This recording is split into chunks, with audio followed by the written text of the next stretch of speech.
Into the Snapped podcast. My name is Tyler Kluver, and I'm a former Division I athlete turned entrepreneur. I run my own fitness and nutrition coaching business, as well as a sports media brand that produces podcasts, sells merchandise, and creates exclusive paid content. The fun part is I don't really know what I'm doing as a business owner. I'm just figuring it out day by day. This show, Snapped, acts as an audio journal for my thoughts and ideas on fitness, health, business, mindset, and whatever else I find important on the pursuit to personal happiness and a balanced life. I hope you can take something from the show that makes your life a little bit better. And regardless, I'm just happy you're here. Let's have a day. Let's go.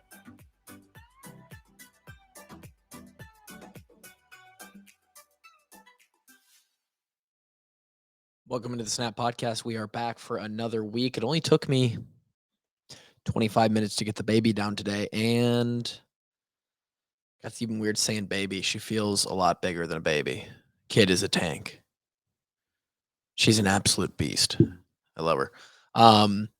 So hopefully she does not wake up in the middle of this. She fought pretty hard, and then for those with kids know that once they fight and they do eventually go down, they knock out pretty hard. So I think we've got enough time to get this episode in. Want to give a quick shout out to everybody who's been watching / listening on the Spotify. You guys are legends. I'm going to do a quick update on how many people are listening on the Spotify. You guys, despite the annoyance, the nuisance of me begging, pleading on my knees, just whatever I could do to get you guys to listen on the Spotify app instead of the Apple app or wherever else you were listening to, it worked. Currently, it says we have 145 out of 100 Spotify listeners that are necessary to qualify for those ambassador ads. And as a quick, because I like transparency and I think this kind of stuff is interesting. As a quick idea of how much money that's actually making me to be eligible for the ads. So I was eligible this month for the first time since they changed their system. Is currently the 9th, Wednesday the 9th, and I started making money on the 1st of this month on the Snap podcast, and so far we've made $26.68. So if I make $25 every 10 days, I might make $75 a month on this. Comes out to $900 a year. You know, we grow a little bit, and I can make $1,000 worth of advertising money on the Snap podcast a year. So that's really, really appreciated. I thank you guys a lot for that. So thanks for being on Spotify. Also, real quick, before we get into the topic of today's show, the meat and potatoes, I want to point you guys in the direction of the shameless plug that I'll probably include on every podcast from here until the end of time, the TKG training program. That is my personal daily program that I write, I put out. You get a warm-up, you get a singularly focused skill or aerobic power session or strength piece. Most of the time it's strength related, like you're singularly focused on improving your deadlift or your dumbbell bench press that day or your dumbbell snatch. Then you'll roll into a Metcon, a metabolic conditioning piece, which is, for all intents and purposes, basically your circuit or your hit for the day. And then you'll finish with a cool down. And you're going to get those 4 pieces every single day for the rest of eternity, or until I die. That's the plan with this program, at least. So TKG training program, find it on tylerkluver.com or any of my socials at Tyler Kluver. You can see that down on the bottom of the screen if you're watching on the YouTube. Thanks for whoever subscribes to the YouTube as well. Okay, that's the housekeeping stuff. We're going to get into it. Last week podcast was I am going to the CrossFit Games. A week later, I went to the CrossFit Games. Last Wednesday, I was recording just hours out from heading north to grab the brothers, the broskies. Everybody hop in the car and drive northeast to Madison, Wisconsin for the CrossFit Games. The last year that the games will be in Madison, Wisconsin. Very interested and intrigued to see where those will be moving. Dave Castro, the director of the games, alluded to it still being in the US. It's not going to go overseas yet. So I guess what felt like maybe my last real opportunity to really make the games isn't probably that dramatic. I think that realistically, if it's in the continental US, it's pretty easy for me to fly my way out there, go to the games. Um, but I chances that it will be in a drivable spot, like something less than 5 hours, like Madison has been the last 6 years of the games, is probably going away. It's probably going to go shift to a coast somewhere, east, probably go to the East Coast or South or somewhere else other than here. There's your one yawn for the podcast. So we went to the CrossFit Games. Incredible 4 days, really 3.5 days. We were there for all of Friday, Saturday, and basically most of Sunday. But we got there Thursday, middle of the day. Made it for the third event of that day, which was the third event overall. So we actually got to see 10 events out of the 12 individual. Um, and I'm going to do a top 10. I'm going to do a top 10 of the weekend, not just the CrossFit Games, but I'm going to do a uh, top 10 of our trip to Madison and the CrossFit Games. But before I get into that, I think as a whole, it was a really cool experience. It was awesome that I got to go with my two brothers and experience that. I at least had some companionship while I was there, because otherwise I was most likely just going to go alone to this thing, which would have been just fine. I would have roamed around that place alone for 3.5, 4 days, and I would have survived and been happy as a clam. But to be able to talk with some people and engage, and have someone go on the trip with you, it's always fun to travel with others. Um, it was eye opening in a way that, from the athletic competitive perspective, it was even exhausting by the end. I mean, it is hard to find a CrossFit stan language that the kids would use. I stan CrossFit. A CrossFit fanatic, someone who's as bought into all of the podcasts and any YouTube vloggers and the sport and the methodology. Like, it's harder to find someone that's more bought into me. Like, I am that guy who is like, when they make fun of people who love CrossFit, I'm that guy. And even by the end of Sunday, and it may have been a little bit of uh,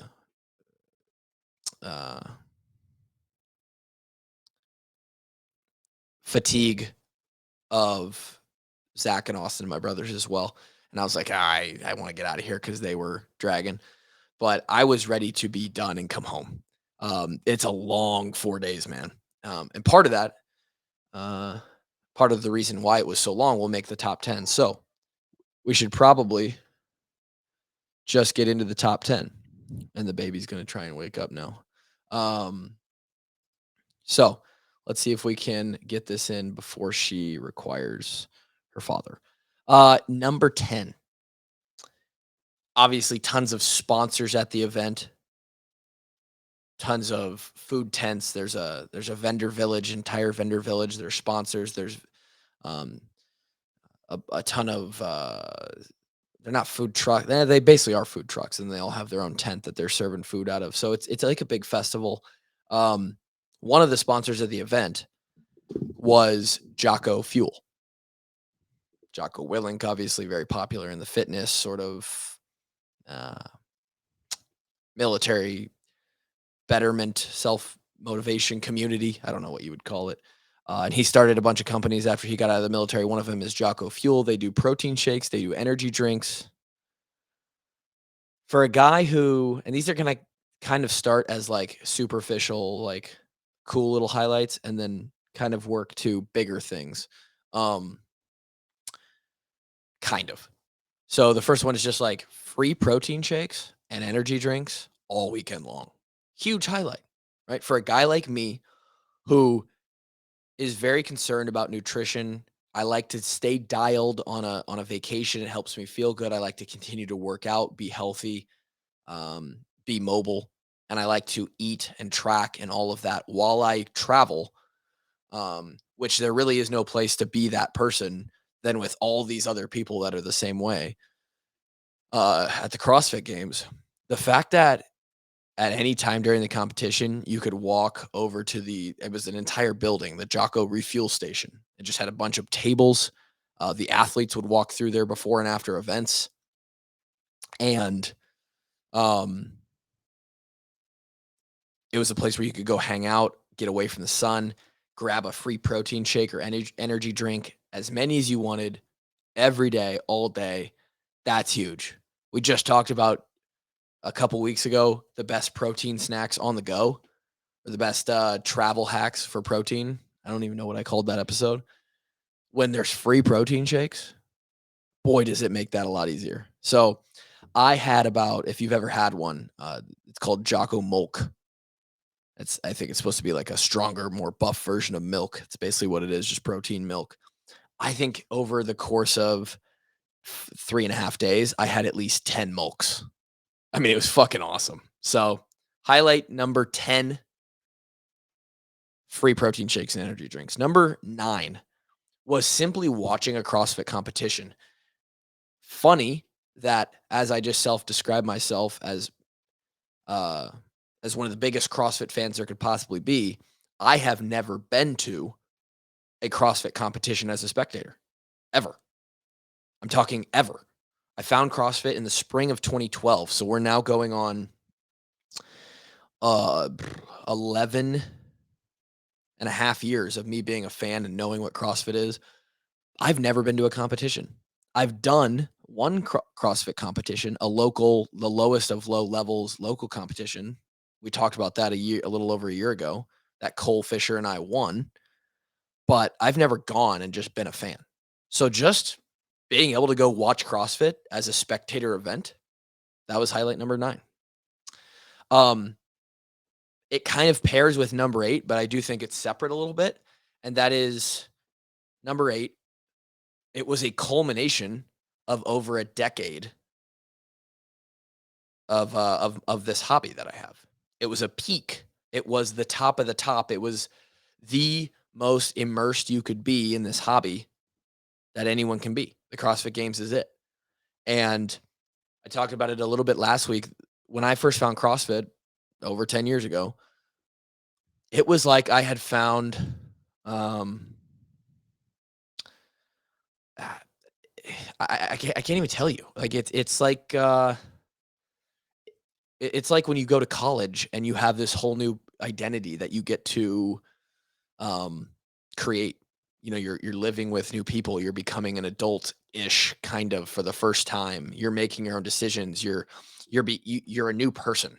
Um, when I found CrossFit, it sounds dramatic, but I literally felt that way in 2012. It was a way for me to, and part of it was because one, it I knew from a young age in high school, freshman, like that eventually football was going to end, but that I was going to need some competitive athletic pursuit to be to fill my time, to make me feel something after that was over. And it was like it was presented to me before I ever needed it.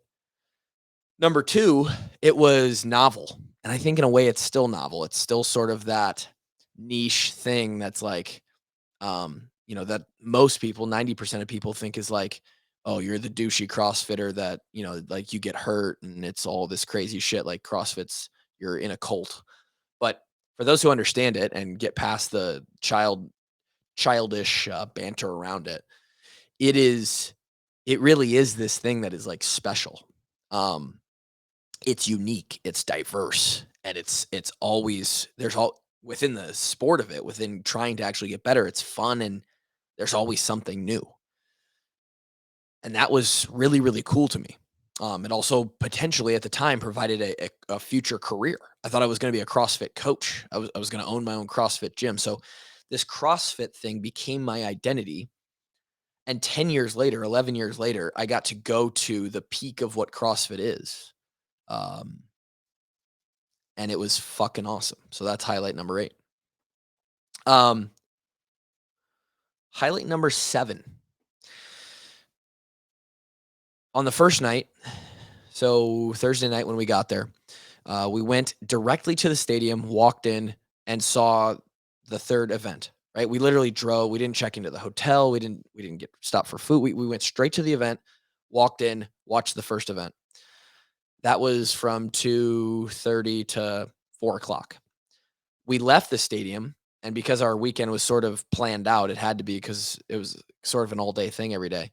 Um, a large part of this trip was disc golfing, which is why my brothers were along, at least Austin for sure, and Zach. Disc golfing is something that we've gotten into. So we were going directly to the first of 3 disc golf parks.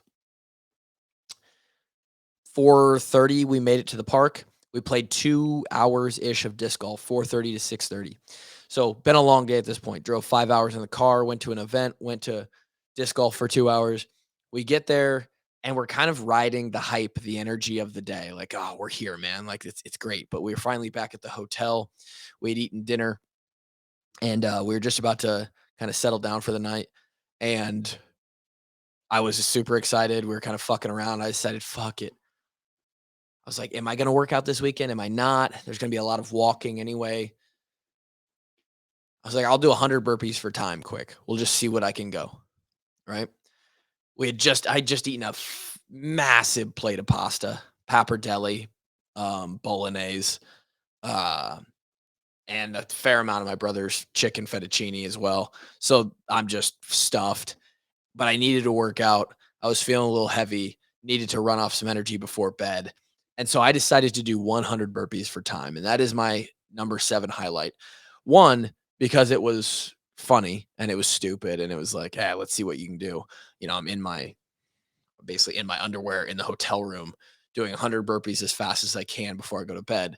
My brothers are sitting there chanting me on and talking shit. But I also set a PR.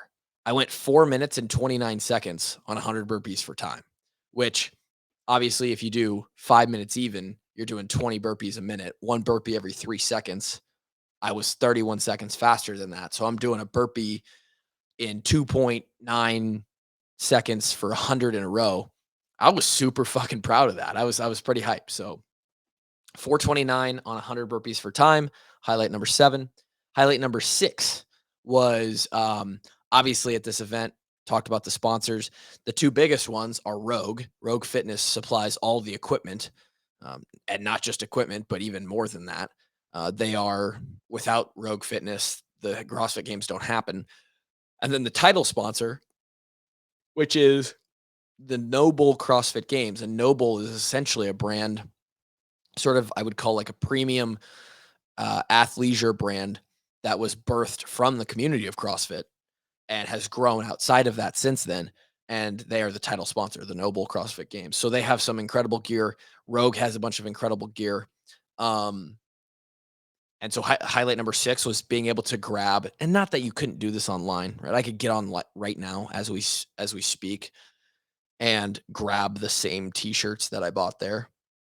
But being able to, like when you're in that environment, it's very fun to immerse yourself in the experience. You know that you're going for this long weekend to spend a little money, enjoy yourself, indulge in the culture. It's like, oh, cool. I'm walking through the Noble tent. Like it's this massive, they basically build their own building. Rogue does the same thing and they outfit it with all their gear. So I was not only able to buy 2 t-shirts at Noble and a hat, but then I got up to the front and was picked to it was the last day. So I was picked to take 2 items for free. So I came away from Noble with 3 t-shirts, a tank top, and a hat. And then I got 2 t-shirts from Rogue and a bucket hat and a couple patches for my weight vest. And it's kind of a thing in CrossFit for the stands. You wear the gear. Like if I see someone in the wild, right? And I see them wearing a Noble or a Rogue shirt just in everyday life here around Waukee, Iowa, it's like, oh shit, it's one of us. Like they're one of us. I found one. It's like, where's Waldo? They're hard to pick out from a crowd of people. But at this place, every single fucking person, I guess I'm tired today. Every fucking person is wearing a Noble or Rogue t-shirt, hat, shorts. Every single person, or some of the other brands that are within the CrossFit ecosystem. And it's like everybody like, and so this kind of alludes to one of the top highlights of the weekend, but it's like everybody is the same. We're all the same people. Um, and those people in this community, we fucking love gear. We just love gear. T-shirts, shoes, tank tops, hats, belts, fucking everything. Like it's just if you can kit yourself out to show that you do CrossFit and you're a part of the Rogue Noble ecosystem, it is what it is. Noble actually makes some incredible t-shirts. And so to grab some new shirts and increase the wardrobe look a little bit, it's nice. So that's highlight number 6. Highlight number 5 was the disc golf. We had essentially the Kluver Invitational Disc Golf tournament. Austin, the one who's been playing disc golf for I think 3 years now, he killed us. Didn't even play outstanding. I would say he might have played average to above average across the weekend, and he still beat us by, I don't know, 20 strokes or so over the course of 54 holes. We played 3 different 18-hole courses. Disc golf in itself is this really cool thing that I've kind of added to the repertoire for those outside the disc golf community, and this was certainly me before that. It's like this nerdy thing like, oh, you play frisbee golf? Like is that cool? But it actually is cool. And the reason it's cool is because it's a sport that is designed and played out exactly like the game of real golf, right? You have 9 or 18 holes on a course. Your objective is to get the object into the hole. Your objective is to score the lowest amount of points, right? Instead of hitting a ball, you're throwing a disc, which makes it a lot more accessible to most people, right? Most people, like there's such a low barrier to entry. Still, you look horrible when you first start, but not as bad as the atrocity of trying to teach someone how to swing a club as an adult, right? Um, so not only is it a fun sport to kind of like, hey, let's see how good I can get at this sport, but also be competitive with my 2 brothers and have fun. And the game itself is just fun. And then within that, when you play around your area, you probably play the same courses. There's a course across the street here from our neighborhood that I play most. It's 12 holes. But when you get to go to another city that is bigger, like Madison, it opens you up to like, hey, there's 8 or 10 new disc golf courses that you may never even get a chance to play again. So we played 3 18-hole courses that were all incredibly well kept, incredibly beautiful, and some really cool holes on each of those. Um, it was a lot of disc golf, right? We played 3 2-hour rounds, so that's a lot of walking. I think we were averaging 13 or 15,000 steps a day between that and sitting and walking around the games, and just an incredible experience overall. And I got second. I beat the brother who is also kind of like me and doesn't disc golf all the time. So that was fun. We were disc golfed out by the end of that as well, though. That was something else. Highlight number 4, similar to the 100 burpees for time, was another physical attempt, and it was a 5K attempt. Story behind this is that one of the events at the CrossFit Games was a 5K. Every single division, in fact, ran a 5K. It's this thing that I think they're trying to implement into the games. They're trying to find one of the 12 to 15 events that can be done by every single division, whether it's the teenagers or the old people, the 65-year-olds, or the elite division or the team division. And this year it was a 5K. Every single person ran a 5K course. The back end inside baseball drama of that is the course actually ended up only being a 4.5K. So the times were a little off, which factors into this. But they ran that on Saturday. And Saturday was a bit of a shorter day. It got over at just before 5 o'clock. We had a dinner reservation at 6:45. And so we had time to go back to the hotel and kind of get off our feet or whatever. But We had played disc golf that morning, and I was like, "Damn!" Like I get inspired, motivated by these guys working out, and obviously I'm sort of close to their level relative to most people. So I start to think with each one of these events, how fast could I finish this, or could I do this, or what would I score on this? A 5K for somebody that's fit takes between 18 and 25 minutes to run, right? So I was like, hey, this is perfect. We've got, by the time we get back to the hotel, like an hour of time to hang out. My workout for today is I'll go run the treadmill and I'm going to set it. There's actually a 5K button on it and I'm going to see how fast I can run this motherfucker. When I was training for a marathon or a half marathon, there were several days where I would do a 3 mile run, right? So on those 3 miles, knowing that that's basically the 5K distance, it's a 0.1 short, I would see what I could run occasionally for those 3 miles. The best I ever ran was, I believe, a 22:32 or a 22:30. I could go back and look. And at one point, one of my goals was to specifically train for a 5K and get it under 20 minutes. These guys at the games, now keep in mind that was actually a 4.5K. So when I divvied it up, you actually have to add about 70 seconds, 70 to 80 seconds on these guys' times. But these guys were averaging somewhere in the 17 to 19-minute range, some of the best. So, you add time to that, and they're averaging somewhere in the low 18s to the 20-minute range, which makes sense. They're super fit. It's a great time. I was inspired to try and I was like, I want to see if I can go sub 22. Like, let's see if I can run a sub 22. To run a sub 22, you essentially have to run a 7-minute per mile pace. And I actually think you have to run, I think it's right at 7 minutes. 7 times 3 would be 21. And then 0.1 out of 7 would be what? 7 times 60 is 420. So 42. So a 7-minute mile pace would be 21:42, if I'm not dumb as shit. I got on that bitch. We warmed up. Zach ran it with me. He ran 1.5 miles of it with me. And I knew I wasn't going to be able to start out at a 7-minute mile pace. So I started out somewhere around 7.5 minutes, 7:35. And my plan was to just slowly work it up to where I was going faster and faster, try and run the second mile in about a 7-minute pace, and then try and run that last mile and really give it everything I had, about a 6:30 pace, so that I could average it out to a 7-minute pace and go sub 22. I only made it 2 miles.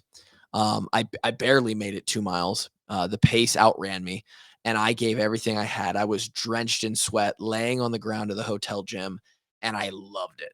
Dude, first of all, it felt so good. It feels great to exhaust yourself, exert your energy, give your best effort at something. The endorphins and all that. That's why I'm into fitness. That's why I love this shit.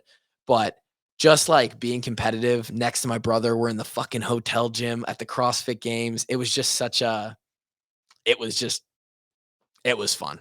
And competing with other people or certain times or standards is what I love to do. So that was highlight number 4. Highlight number 3 is that dinner reservation that I mentioned a minute ago. There's not much to this one, but I think for most people, especially those who love steak, when you get to like indulge, it's like a once every 6 months or once a year kind of dinner. That's what I like. You really enjoy that. And sure, you pay a fuckload of money for it. We had a dinner reservation at Johnny Delmonico's Steakhouse on the square there in Madison. It was unbelievable. I ate a 16-ounce ribeye with a bone marrow butter top, side of garlic mashed potatoes, and then we got a table side of Wisconsin mac and cheese. Brothers both got fillets, and we absolutely housed this steakhouse, and it was mwah, chef's kiss, just like unbelievable. It was Saturday night, so we basically had Sunday ahead of us. Um, Felt like I earned that steak because I literally ran that 5K about an hour before we ate that. So that steak dinner was incredible. Top 3 highlight comes in at number 3. Wonderful. Highly recommend Johnny Delmonico's if you're in downtown Madison, Wisconsin. Highlight number 2 was, and these are both CrossFit related, the final 2, as I feel it should be. Seeing the athletes in person that I have followed and seen for years, right? So in the sport, in any sport, you look up to these guys as like giants, right? Especially in CrossFit when it's about lifting and fitness, like these guys are yoked. They look massive. They look bigger than life on TV, right? And in reality, in the sport of CrossFit, they're actually mostly my size. In fact, many of them are smaller than me. Um, 5'10", 200 pounds. That's probably like the average size, maybe a little bit on the big side for an elite CrossFitter. So seeing these athletes and sort of humanizing them and getting, like when you go to your favorite sports game, you're a fucking, you're a, I was gonna say you're a Green Bay Packer fan. You see Aaron Rodgers, he's over in New York now. You see your professional athletes are the best at what they do in the sport, the best at something. It's like, damn, they're right there. Like we are in the same spot right now. They are a human. I'm experiencing this. Um, but to be around them, to see so many people in the CrossFit community that weren't necessarily competing at the games, but have competed in the past or are personalities at the games, or they're just famous within that kind of ecosystem was really, really cool.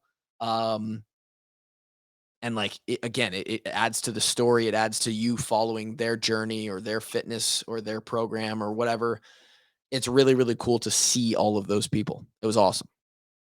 Um, it also makes me feel like I belong too, because I look at them and I'm like, I kind of look like you. I'm just as big as you. I can do a lot of the things that you can do. And the number one experience was, I alluded to this as well, experiencing for 4 straight days a community that is like minded exactly to how I am.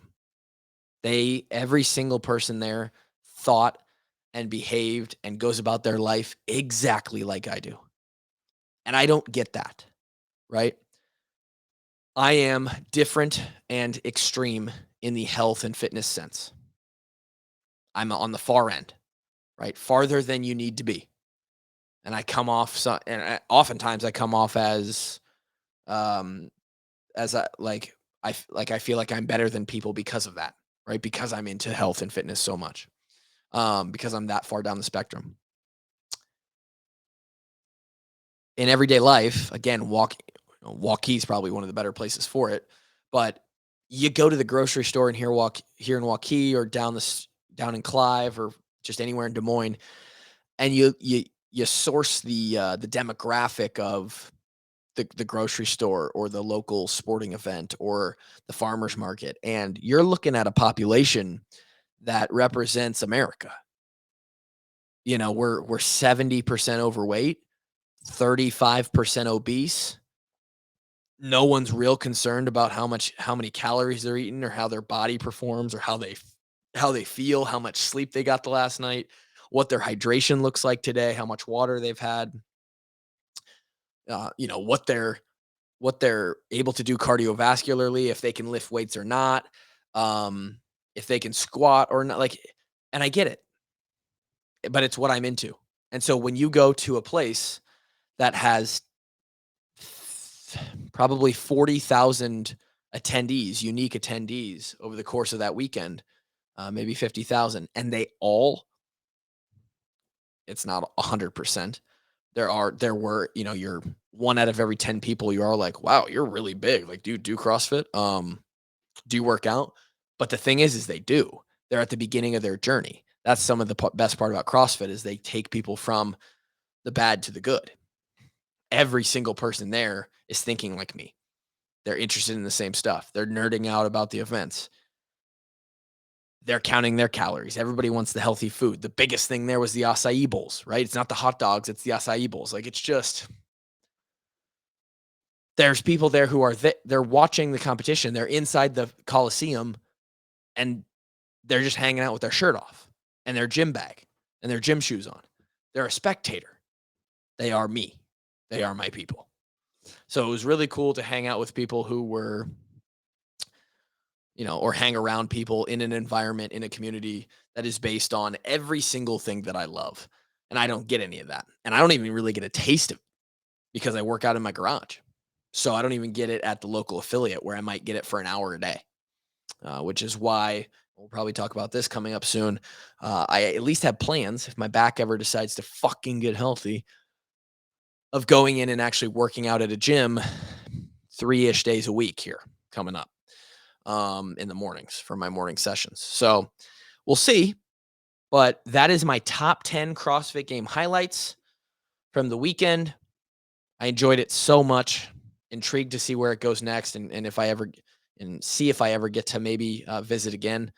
I had an unbelievable weekend.